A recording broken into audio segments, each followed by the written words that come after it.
वर्णिवेशरमणीयदर्शनं मन्दहासरुचिराननाम्बुजं पूजितं सुरनरोत्तमेर्मुदा धर्मनन्दनमहं चिन्तये। જેના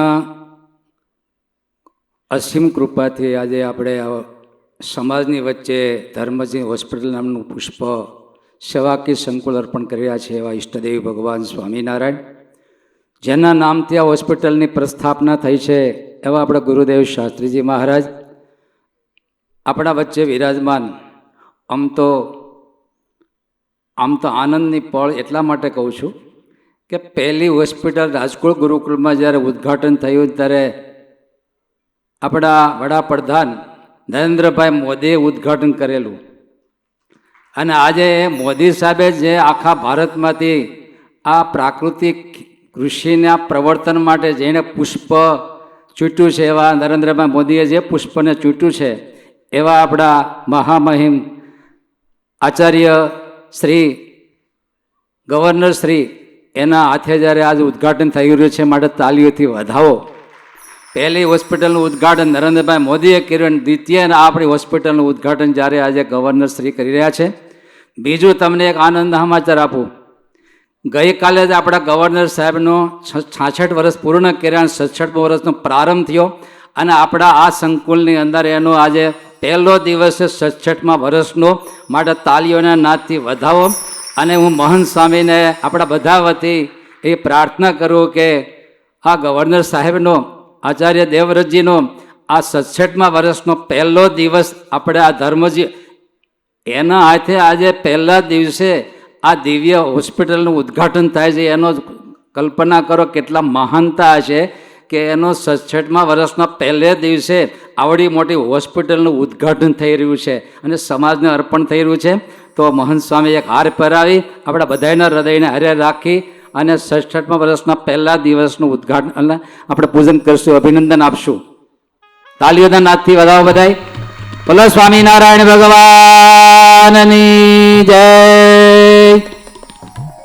ભલા ભક્તજનો, આ પૃથ્વી પર અનેક નદીઓ છે પણ એમાં ગંગાજીનો કેવો મહિમા છે. 40 કરોડ લોકો ત્યાં અત્યારે સ્નાન કરી રહ્યા છે. એક જ છે, ભગવાન નારાયણના ચરણોમાંથી પ્રગટ થયા છે. પણ નારાયણના ચરણમાંથી પ્રગટ તો થયા, પણ અત્યારે કરોડો લોકોના પાવન ક્યારે કરી શકે છે કે એનો જે પ્રવાહ ઝીલો કોઈને શિવજી મહારાજ જટામાં ઝીલો અને પૃથ્વી પર પ્રવાહિત કર્યો. તો આજે ગંગાજી કરોડો અબજો લોકોનું જ્યારે કલ્યાણ કરી રહ્યા છે.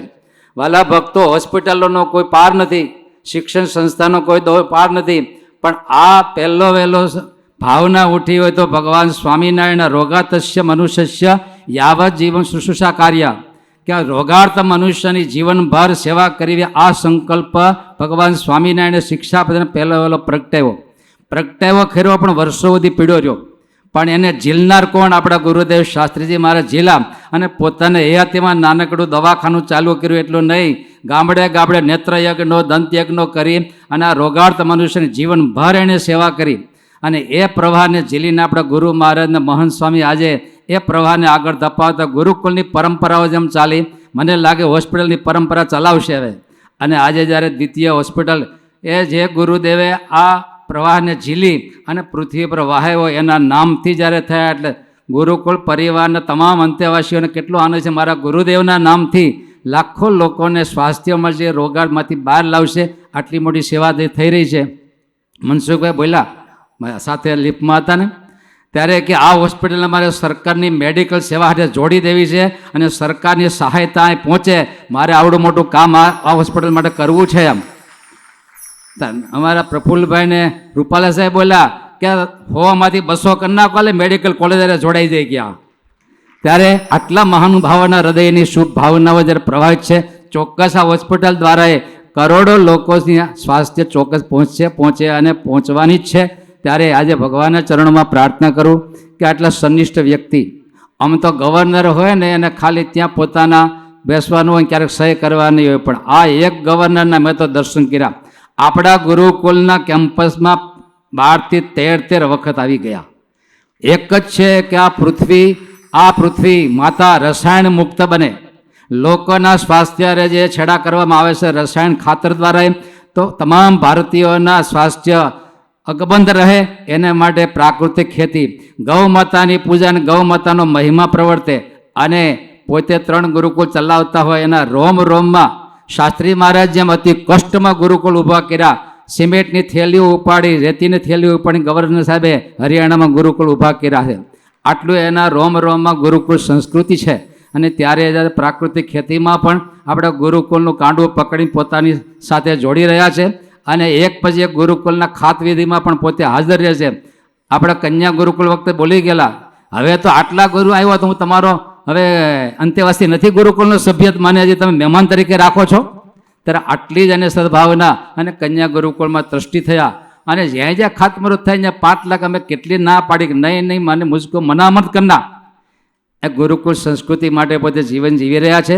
અને નરેન્દ્રમાં મોદી એના આખા ભારત વર્ષમાં એકમાત્ર વ્યક્તિત્વ ચૂંટાયેલું હોય તો ગવર્નર સાહેબ પ્રાકૃતિક ખેતી માટે અને ગુરુકુળ સંસ્કૃતિ માટે છે. આવું વ્યક્તિત્વ આપણા વચ્ચે છે અને એના હાથે ઉદ્ઘાટન થયું. ચોક્કસ આ હોસ્પિટલ દ્વારા એ કરોડો લોકોનું સ્વાસ્થ્ય ઉઘડશે, રોગાડતા મનુષ્ય દુઃખમાંથી બહાર નીકળશે એવી શ્રીજી મહારાજના ચરણોમાં પ્રાર્થના.